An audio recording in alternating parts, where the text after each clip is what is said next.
who's going to talk about which.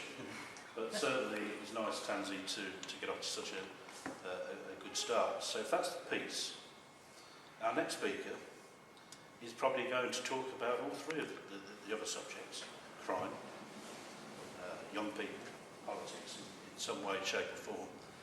And I guess Bobby Cummings OBE would get pretty fed up of looking on Wikipedia and seeing that the first line of Wikipedia says Bobby Cummings, one-time notorious bank robber.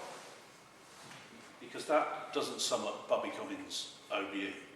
What sums up Bobby Cummings OBE is the long list of achievements of a remarkable individual who has spent his lifetime campaigning on behalf of those who do not have a voice. If I read you this list of personal achievements: a Life Fellow of the Royal Society of Arts, shortlisted as one of the Great Britons in 2004-2005, seasonal sessional lecturer at Kent University, regular contributor to our TV screens, as we know.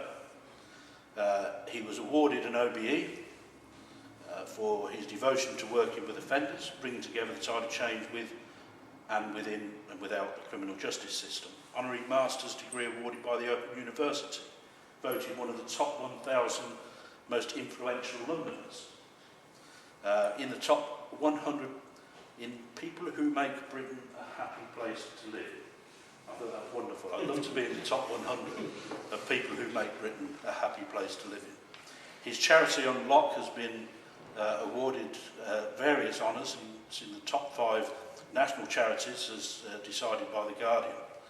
And he brings to tonight's event something that's very dear to Community Courtyard's heart, because he brings us a message of hope that all offenders and all potential offenders need is an arm around them, a word in their ear, and somebody to take time to show them an alternative route. And it gives us great pleasure to welcome Bobby here tonight, to have him with us. And we'd like you, Bobby, to take the lecture and to give us your view as to how we can continue to inspire and to assist young and old offenders alike. Bobby, it's over to you. You know, this brings back memories. It reminds me of standing in the dock, you know. You know, we hear people condemn our young people. You know, they demonise them, that they're always bad guys, but there's some good guys out there. And that is what called me when I was asked to do the Ron Todd lectures. And I thought, what was Ron Todd about? He was an honest man, a man of integrity, a man who had clear vision, a man who did bullshit, and a man who was willing to stand up and be counted. But more than that, there's a word for Ron Todd in the world I come from. And such people are called diamonds, because they're tough, they shine, and they're priceless. But more importantly, they're very rare. And I feel it a great honour that Bianca asked me to do this tonight. I met the Todd family, and it's lovely to see that when you get great men, normally the kids are spoiled.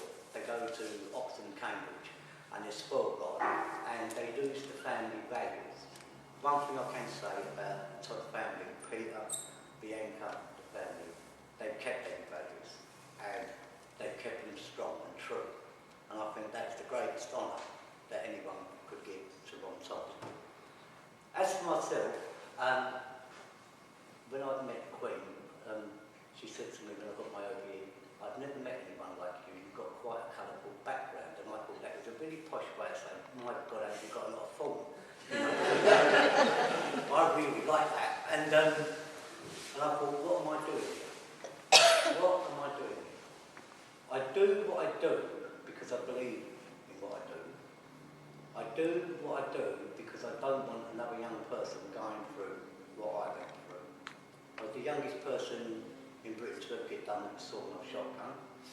I'm pleased to say I've got numerous banks, and when I launched the Diamond project, Coutts Bank actually gave me 10 grand, and I didn't have to put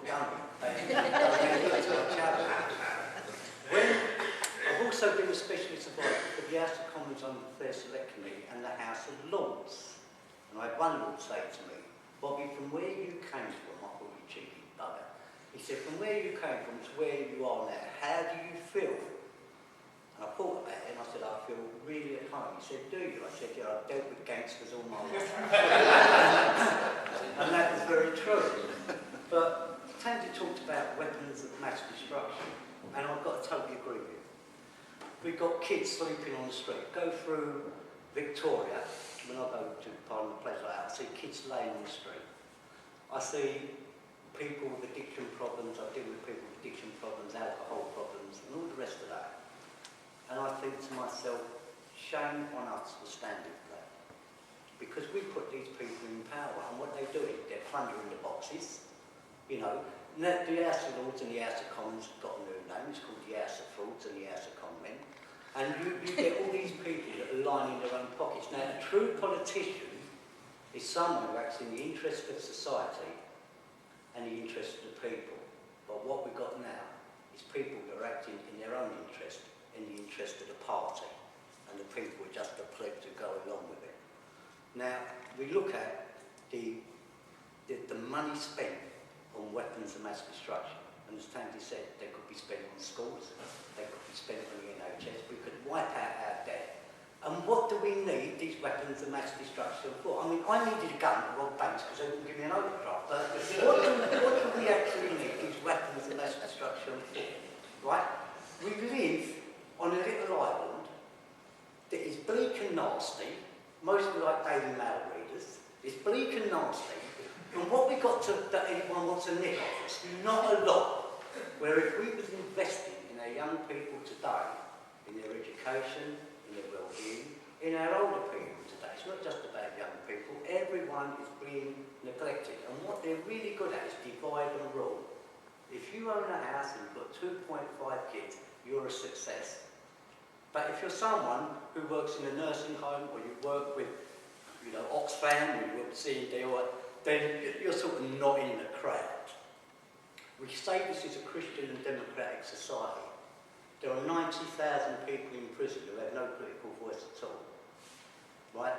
I'm fighting for their right to vote. And we took the government to court, and we won.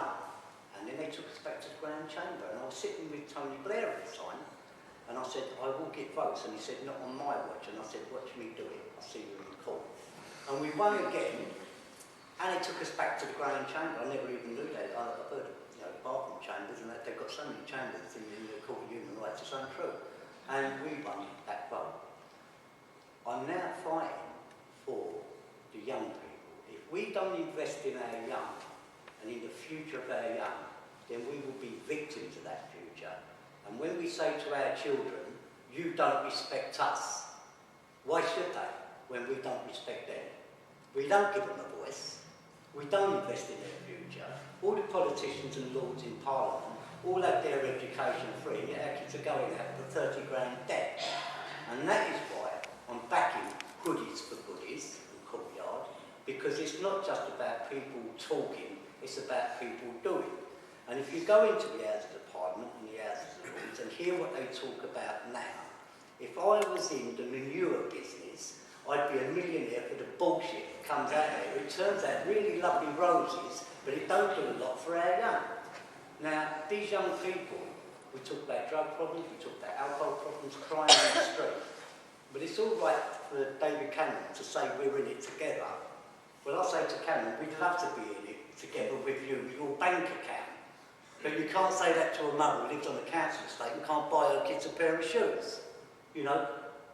They give me an OBE, and I'm going to a friend of mine's funeral on Monday, and someone said to me, Bobby, be careful what you say, because they might look for you for a knighthood, and it could affect it.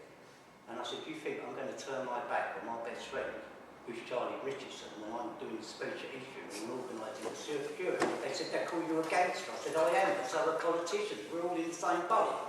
I really don't care. They can have the OBE back if they want, because it means nothing.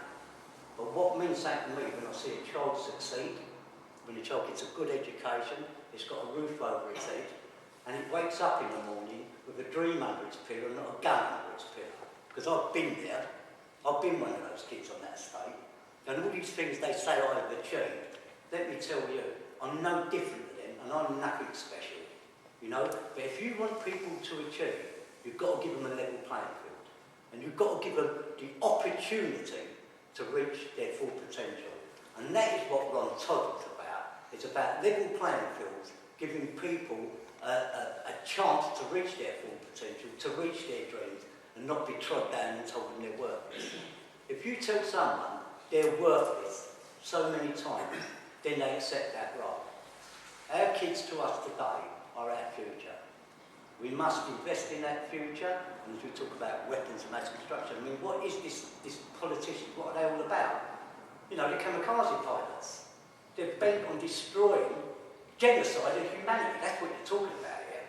Well, I'd sooner invest in humanity, right? Not brutality. And that is the key word, and that is what Garden Court's about. That is what I'm about. That's what Ron Todd was about. That is what we're all about here. Because you know something, I'm looking round here, and I said to you, there's a name for people that are special, right? From marble, we call them diamonds. They're tough, they shine, and they're priceless. And that's what every one of you are here. Go away knowing that. Because you do care, you're there because you care, right? But you've got the daily malicious readers out there who think they really had a touch when they're out on Sunday morning polishing the little tin god, and then they freak out when the kid goes, I'm going to nick your car because I can't afford it. Let's share it. Well, what's wrong with that? Why can't we all have a nice home, a nice car, food in our belly? Why are everyone, the only people making money today are arms dealers? And I know because I did that as well. You know, and when, you know, people go, aren't you ashamed of robbing banks?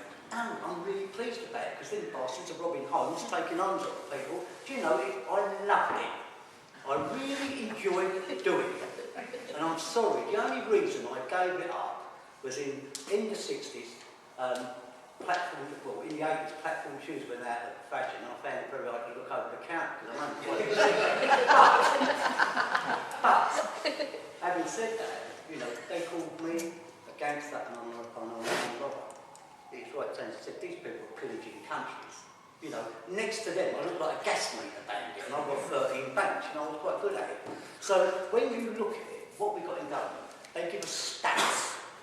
Not people, stats. And in the Home Office, they've got NOMS, National Offender Management Service, and I nicknamed it Nightmare on Marshall Street. Right? Then you've got the MOJ, and they've got these tick boxes, that they all tick box, and it's all very nice. And it's KPIs, Key Performance Indicators, and KPTs, Key Performance Targets, designed by KP nuts up in the Home Office. And these people are the people that are running our country. I'm here today, I'm sitting with people here that I'm proud to be alongside. I love being in the House of Lords and the House of Commons because I'm with people that I look and I think, I've done some terrible things in my life, but I'll never be as bad as you. Okay? And just for the record, right, I was also an area rep for the MSF union, so I was always a bit of a bugger then. I called strikes in prison. I was a deputy governor hostage in prison, and I was the most disruptive prisoner, they said, in Britain at one time. And you know something, that was better than getting the OBE. To be recognised, I thought, here I am, I'm a disruptive prisoner, and I read about me because I did a psychology degree and sociology degree, and it had about these deviants. And I thought, and I was just an armed robber, I'm not on deviant, it's quite nice. Now I'm somebody, I'm deviant, I'm in the book. And this is what our kids look at.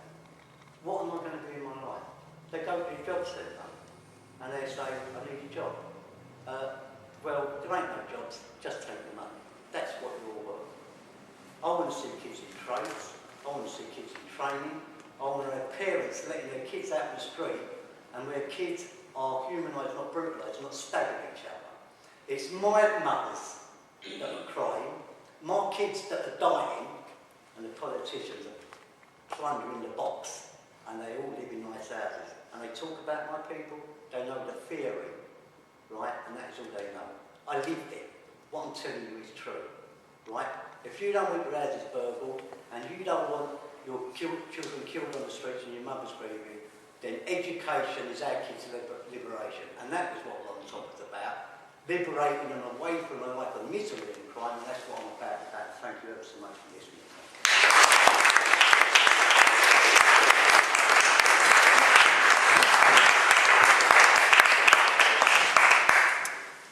Thank you, Bobby. I promised you that people would be shooting from the hip, speaking with passion. And it's so encouraging to hear our first two speakers, and I'm sure we continue just saying it as it is, in the spirit of Ron Todd and in the spirit of his memory. It's also good to see two young people on stage panel. We've heard from Tansy. Our next young person, Rob Ames. Hey, I'm young as well. Sorry, young girl. You'll be getting your bus pass soon. Young girl. Rob's training to be a solicitor. He's got his LLB. I have a clue what an LLB is, and I'm thinking, I think it's Latin, isn't it? Rob, is it Lexi Law or something? I'm sure it must be. It's good enough to say that Rob is studying to be a solicitor, and at the moment he's doing some pro bono work with us at Community Courtyard. We're very pleased to have him, and I think also it's very encouraging that at a time when young solicitors are looking to the business world, looking to the world of commerce, and looking to the areas in which they may be able to make lots and lots of money, that we have a young trainee solicitor whose first thought is, what can I put back in? What can I give to my community? And how can I serve young people? So Rob's very special to Community Courtyard, and we're very pleased that you're here tonight just to give us a few words of inspiration as to how you're finding that work and what you believe we should be giving to that course. So Robert.